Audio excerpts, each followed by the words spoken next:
Hello, my name is Samson Samuel. Welcome to today's political update. We take a look at major developments shaping Nigeria's political space, from the escalating one-sided political battle between Wike and Fubara, to growing tension in Kano State, where an alleged defection plot has sparked cracks within the Kwankwasiyya Movement. Stay with us for the details. Rivers Assembly initiates fresh impeachment move against Fubara. The political tension in Rivers State has intensified following renewed impeachment proceedings against Governor Siminalayi Fubara and his deputy, Ngozi Odu, by the State House of Assembly. The impeachment move, which resurfaced in the House, has been linked by observers to the ongoing rift between the governor and his predecessor, Nyesom Wike. However, Wike has dismissed claims that the action is politically motivated, insisting that the process is not driven by personal or partisan interests. Wike's allies in the Assembly have maintained that the impeachment notice strictly follows constitutional provisions. According to them, the move is neither influenced by any political figure nor colored by political bias. Following their resumption from suspension, lawmakers called on Governor Fubara to present the 2025 budget. The budget in question had earlier been presented to the National Assembly, approved, and subsequently signed into law by President Bola Ahmed Tinubu. In a sharp escalation of rhetoric, the Assembly described Governor Fubara as a threat to democracy. The Speaker of the Rivers State House of Assembly, Martins Amewa, stated that lawmakers were prepared to resign en masse if the governor was not removed from office. On January 8, 2026, the Assembly formally began fresh impeachment proceedings against Governor Fubara and his deputy, citing alleged acts of gross misconduct. The development has further deepened the political crisis in the state, raising concerns about governance stability and democratic processes in Rivers State. The Assembly reconvened on Thursday, January 8, 2026, weeks earlier than the January 26, 2026 date it had initially announced for resumption. Major Jack, Majority Leader of the Assembly, during plenary on Thursday, read a notice accusing Fubara of offenses which include spending funds outside the budgetary approval, seizing funds meant for the Assembly Service Commission, demolishing the Assembly complex, and refusing to comply with a Supreme Court ruling on the Assembly's financial autonomy. He said the notice was based on Governor Fubara's appointment of persons to occupy offices and positions in the Rivers State government without applying for the process of screening, seizure of the salary of the clerk of the Assembly, refusal to implement the decision of the Constitution on financial autonomy of the Rivers State House of Assembly and the Rivers State Judiciary, and withholding of funds meant for the running of the Rivers State House of Assembly. Wike fired another salvo, accusing Fubara of cancelling 10,000 jobs he said he gave to Rivers youths. Most critics have for long accused Wike of not making good the promise to employ 10,000 youths years back, till he left office. Wike said on January 7, 2026 in Ahoda East LGA that Fubara was not allowing continuity. Wike seems not done attacking Fubara alone. He seems to mobilize other important personalities in the state, especially those he gave federal jobs, to also join. Thus, Chibudom Nwush, chairman of the South-South Development Commission, rubbed it in deeper when he stressed the importance of gratitude, adding that the people of Ahoda East would continue to support their in-law, the FCT minister. At Abanima, the FCT minister repeated the threat not to allow Fubara come near seat of government in Rivers State come 2027. Wike said on January 6, 2026, that his support for the re-election of Bola Tinubu as president was guaranteed, but not with the supporting Fubara. Let me make it clear, what's important in life is that you made a mistake and you come out and tell people, I made a mistake and therefore I want to correct the mistakes we made. Governor Fubara has not been seen throwing direct salvos at Wike. He has however made two remarks that appear like deep cuts on Wike. Fubara first said he does not bark because only dogs do. He explained, saying dogs bark because they do not understand. Many interpreted this in different ways, but none seems complimentary. Has the governor reduced all the salvos to the barking of a dog? Many have also asked, what is the meaning of a dog that does not understand? Fubara first said he does not bark because only dogs do. He explained, saying dogs bark because they do not understand. Many interpreted this in different ways, but none seems complimentary. Has the governor reduced all the salvos to the barking of a dog? Many have also asked, what is the meaning of a dog that does not understand? Fubara has promised to speak in due course. It thus means that the war will remain one-sided as long as the governor chooses silence over barrages of verbal salvos. He may get help. Emeka Bik-led faction of the APC in the state has rejected the impeachment process initiated Thursday against Fubara and his deputy. Darlington Moju, Rivers State APC factional spokesperson, in a release on Thursday, January 8, 2026, said, "It will be totally untenable for our party to keep quiet when an obvious hangover from strife that occurred within the PDP are allowed to resurface in our great party." Noju said, "It is important to say to Rivers people and Nigerians that since the latest threat of impeachment centers on the budget, may we remind ourselves that under the period of emergency rule, a budget was transmitted to the National Assembly by the President and Commander-in-Chief in May 2025, which was approved by the Senate on June 25, 2025 and subsequently by the House of Representatives on July 22, 2025 for a total sum of N1.485 trillion, he said. Noju pointed out that the budget approved for Rivers State by the National Assembly, interestingly, is for 1 year and should run until August 2026. He went on, "If the governor, or Fubara, is comfortable with the composition of the said budget, he may elect not to present any supplementary budget.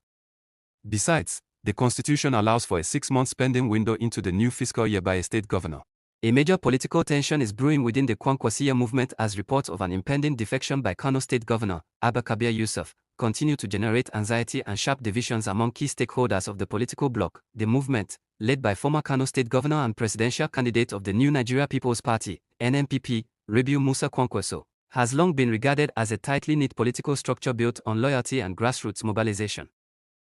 However, speculation over Governor Yusuf's possible switch to the ruling All Progressives Congress, APC, has exposed internal fault lines, with loyalists split over the future direction of the movement. Sources within the NNPP in Kano say the defection plot has created intense disagreements between pro-Kwankwaso loyalists and a growing faction aligned with the governor.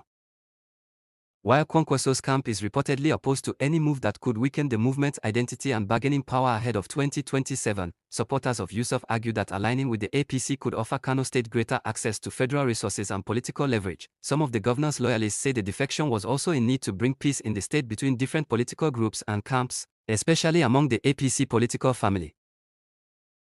The situation has heightened political anxiety in the state, prompting increased consultations among party leaders and influential figures. Security presence around key government facilities in Kano has also been reinforced in recent days, reflecting concerns over possible unrest should the internal crisis escalate. Analysts note that a defection by Yusuf would mark a major setback for the Kwankwasiyya Movement, which played a decisive role in the governor's election victory. They argue that such a move could fragment the movement's base, weaken its influence in northern politics, and alter Kano's political calculations ahead of future elections. Despite the growing speculation, neither the Kano State government nor the leadership of the Kwankwasiyya Movement has made an official statement confirming or denying the defection plans. As political maneuvering continues behind closed doors, observers say the coming weeks will be critical in determining whether the movement can manage the crisis or face a deeper internal rupture. Kwankwaso raises the alarm. Last weekend, Kwankwaso openly accused Governor Yusuf of plotting to hand over Kano State to former Governor Abdullahi Umar Ganjuj, a claim that has further deepened the political divide. Kwankwaso said Kano had previously been rescued from Ganjuj's leadership, warning that any political realignment that empowers his former ally would undermine the will of the people. Ganjuj, a former governor of Kano State and immediate past national chairman of the APC, was once a close political associate of Kwankwaso. Their relationship, however, collapsed following the change of power in 2015, leading to one of the most bitter political rivalries in northern Nigeria. Speaking to Kwankwaso's allegations, the governor's media advisor, Sanusi Bacha Wike Tofa, popularly known as Nagoda, dismissed claims of a breakdown in loyalty, insisting that Governor Yusuf still holds Kwankwaso in high regard. "We still respect and regard Kwankwaso as our political leader," Wike Tofa told journalists, while stressing that the governor's actions were being guided strictly by the responsibilities of governance.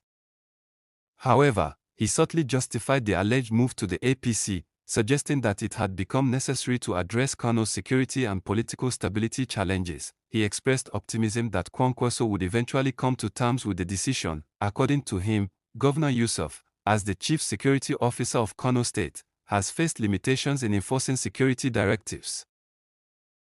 Wike Tofa also linked the situation to the lingering emirate crisis in Kano, recalling a recent incident in which the convoy of the 14th Emir of Kano, Muhammadu Sanusi II, was reportedly attacked with stones near the Nasarawa Palace, residence of the 15th Emir, Aminu Ado Bayero. "Such incidents should not happen in a state like Kano," he said, adding that aligning with the APC at the federal level could help restore stability, strengthen security coordination and improve the welfare.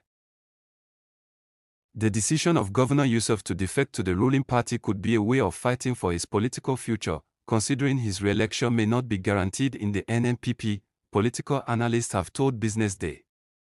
The analyst said the governor's camp may be afraid that he may be rigged out in the gubernatorial election since the deputy Senate president is likely to be ruling party's candidate in Kano. The Kano governor is afraid of the uncertainty that awaits him if he remains in the NNPP and contests the governorship election, fearing the APC candidate, which may likely be the deputy Senate president, would use federal force to rig him out. Connor Okunade, a political analyst, said, "You can't blame him, it is politics. It is the same thing that happened in 2019, where he was rigged out when he was in the PDP." But Philip Ikochukwu, a political analyst, in a chat with Business Day cautioned the Kano governor defecting to the ruling APC may not automatically translate into electoral victory for Governor Yusuf in 2027. Ikochukwu stated that while the APC's influence in Kano has grown in recent months, the state's politics remains highly unpredictable. According to him, Governor Yusuf may be acting out of fear that his re-election prospects under the NNPP are not fully secured. According to him, Governor Yusuf may be acting out of fear that his re-election prospects under the NNPP are not fully secured, especially with shifting alliances ahead of 2027. Apparently, the governor may have been poached and promised all sorts of incentives to defect, similar to what we are seeing with other governors across the country, Ikochukwu said. He warned, however, that history offers no guarantees. Ikochukwu added that Kwankwasiyya's enduring influence and the strength of the Kwankwasiyya movement at the grassroots level remain major factors that could determine the outcome of future elections. If the votes of the people are allowed to count, Kano can swing either way in 2027, he said. Just like Lagos, APC has not found Kano easy in recent years. The governorship race remains wide open. Similarly, a senior NNPP chieftain said there was no justification for Governor Yusuf's defection, arguing that the NNPP administration remains popular and firmly backed by the grassroots-driven Kwankwasiyya movement. According to him, Yusuf should reflect on the consequences of damaging his relationship with Kwankwaso, who stood by him during legal and political battles following the 2023 elections. It is shameful that he is considering moving to the APC after all the support we gave him, even when they were doing everything possible to bring him down after the 2023 victory, the source said. The people of Kano stood by him. Is this how he wants to reward them? Let us wait and see how it all ends. As the drama continues in Kano, many political watchers say the planned defection by the Kano governor could be a carefully coordinated political arrangement involving both Kwankwaso and Yusuf. They noted that knowing that his popularity of the NNPP is waning, the governor was planning to defect to the ruling as the only way of winning re-election in 2027. A prominent party figure in Kano, Abdul Majid Dambuki Kwamanda, claimed that the entire process may be planned between the two politicians. In a video circulating widely on social media, Kwamanda dismissed suggestions of a real rift, insisting that nothing short of death could separate the duo. There is nothing that will wedge Abba and Kwankwaso apart, he said. Kwamanda alleged that the strategy involved Governor Yusuf moving to the APC to secure a second term, while his deputy, Aminu Abdul Salam, would remain in the NNPP to contest future elections.